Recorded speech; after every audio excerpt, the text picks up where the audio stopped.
engagement to 21-year-old Jemima Goldsmith. From my jacket pocket, I pulled out a CD player and placed the headphones around my head. Bruce Springsteen's greatest hits had been released only weeks earlier and was in my CD player. And as the train rolled slowly out of Piccadilly Station, I pressed the play button and began planning for the interview.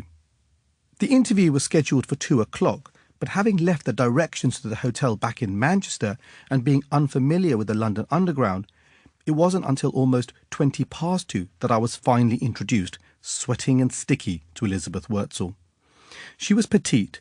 With her enormous eyes and fragile body, she looked the dictionary definition of kooky.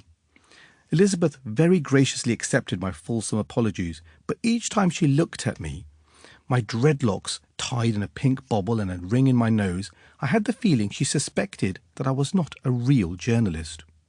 I had scribbled my questions in haste on a sheet of paper, and the dictaphone I was using had only been bought that morning. Wurtzel sat cross-legged on the floor opposite me, sipping herbal tea, while I placed the dictaphone next to her. Once we started talking, my nerves disappeared. Around 25 minutes into the interview, Wurtzel suddenly said, "Hey, are you sure this thing is working?" She was pointing at my dictaphone. "I'm pretty sure there should be like a red light or something." Mortified, I picked up the machine and examined the tiny cassette. "Yeah, you're right," I said, desperately trying to appear unfazed. It was at times such as this that I felt blessed to be brown-skinned. At least I did not have to worry about blushing. "It's not a problem. I'm making notes of what we're saying," I lied, staring with rising panic at the blank sheet of paper on my lap. "Are you sure?" asked Wurtzel. "Hey, let me have a look, see if I can figure it out." I handed the offending machine to her and looked on helplessly as she examined it, and with the simple act of changing the direction of one of the batteries, made it work. My shame was now complete. I had been left looking like a fool in front of the woman who I was interviewing and whom I secretly fancied and hoped to seduce with my charm. To her eternal credit, Wurtzel remained helpful and charming, despite the unpromising start to our interview. She reminded me of the questions I'd asked and even extended our conversation to accommodate the earlier difficulties. This confirmed my long-held theory that anyone who likes Bruce Springsteen is, by definition, a nice person. After the interview, I took the Thameslink train back to Luton. As the train trundled closer to its destination, I began the familiar process of mentally acclimatizing to coming back home. Luton gave me a headache. The following day, before I asked my father to drive me to the train station to take me back to Manchester, I sat on the bottom step of the stairs while he sat at the desk by the front door. It was what passed for his office: a small wooden desk, an office chair, a tray for new mail, and a telephone. "This article I'm writing is going to pay well," I told him. The easiest way to win approval with my father was to talk about money. "It might be £400. He stopped reading the newspaper and looked up at me. "And what about after that?" "There's a course I've read about, TV production. It's in Manchester."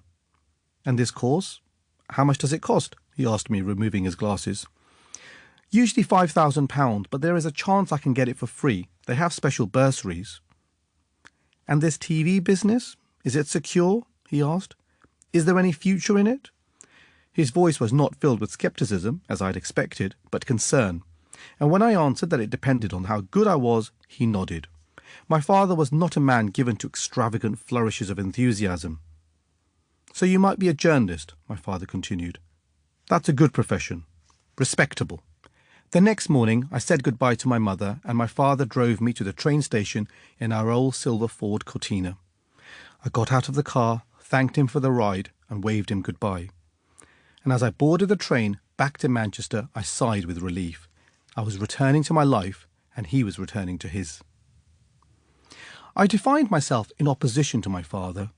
All that he believed, the values he upheld, the ambition he cherished, I rejected as embarrassing and outdated. When he said that he was Pakistani, I declared that I was British. He was Muslim, I was confused. He believed in family, I championed the individual. He worshipped money, I claimed it meant nothing. I convinced myself that we were so different, the notion that I might have inherited anything from him appalled me. The sooner I could shed my past, the better. When I was younger, I didn't want to know who my father was, because I believed my father had nothing to do with me. How wrong can a son be?